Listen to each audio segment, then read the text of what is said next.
తెలంగాణ రాష్ట్ర ఆవిర్భావ దినోత్సవం సందర్భంగా గౌరవ ముఖ్యమంత్రి రేవంత్ రెడ్డి గారు మరి గతంలో ఏదైతే కాంగ్రెస్ పార్టీ ఈ రాష్ట్రంలో అధికారంలోకి వస్తే వికలాంగుల పెన్షన్ను 6,000 రూపాయలు పెంచుతామని, అదేవిధంగా ఆర్టీసీలో మరి వికలాంగులందరూ కూడా ఉచిత ప్రయాణ సౌకర్యం కల్పిస్తామని, రాష్ట్రంలో వికలాంగుల బ్యాక్లాగ్ ఉద్యోగాలను భర్తీ చేస్తామని, అదేవిధంగా రాష్ట్రంలో వికలాంగుల అట్రాసిటీ చట్టాన్ని సమర్థవంతంగా అమలు చేస్తామని, రాష్ట్రంలో వికలాంగుల సంక్షేమ శాఖను ప్రత్యేక శాఖగా చేస్తామని చెప్పేసి కాంగ్రెస్ పార్టీ అభయాస్త్రం ఎన్నికల మేనిఫెస్టోలో ముఖ్యమంత్రి గారు హామీ ఇవ్వడం జరిగింది. వారి హామీలను నమ్మి మా వికలాంగుల సమాజం కూడా ఆ రోజు కాంగ్రెస్ పార్టీకి ఓటేసి గౌరవ ముఖ్యమంత్రిగా రేవంత్ రెడ్డి గారికి పగ్గాలు అప్పచెప్పడం జరిగింది. ఇవాళ రాష్ట్ర ముఖ్యమంత్రిగా రేవంత్ రెడ్డి గారు బాధ్యతలు చేపట్టి మరి ఇవాళ 2.5 ఏళ్ళు పూర్తయినా కానీ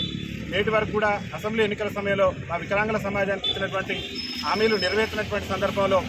గౌరవ ముఖ్యమంత్రి గారికి ఇవాళ కొడంగల్ నియోజకవర్గంలో మరి మేము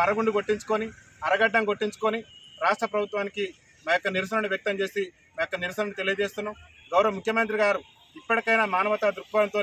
మరి రాష్ట్ర ప్రభుత్వమే ఇచ్చినటువంటి హామీలు కొత్తగా మేమేం గొంతమ్మ కోరికలు కూడా కోరట్లేదు. కాంగ్రెస్ పార్టీ వాళ్ళు ఎన్నికల మేనిఫెస్టోలో చెప్పింది కాబట్టి కాంగ్రెస్ పార్టీ ఎన్నికల మేనిఫెస్టోలో వికలాంగులకు ఇచ్చినటువంటి అన్ని హామీలను కూడా తక్షణమే నెరవేర్చే విధంగా గౌరవ ముఖ్యమంత్రి రేవంత్ రెడ్డి గారు నిర్ణయం తీసుకుంటారని చెప్పేసి మేము ఆకాంక్షిస్తున్నాం. వారు కూడా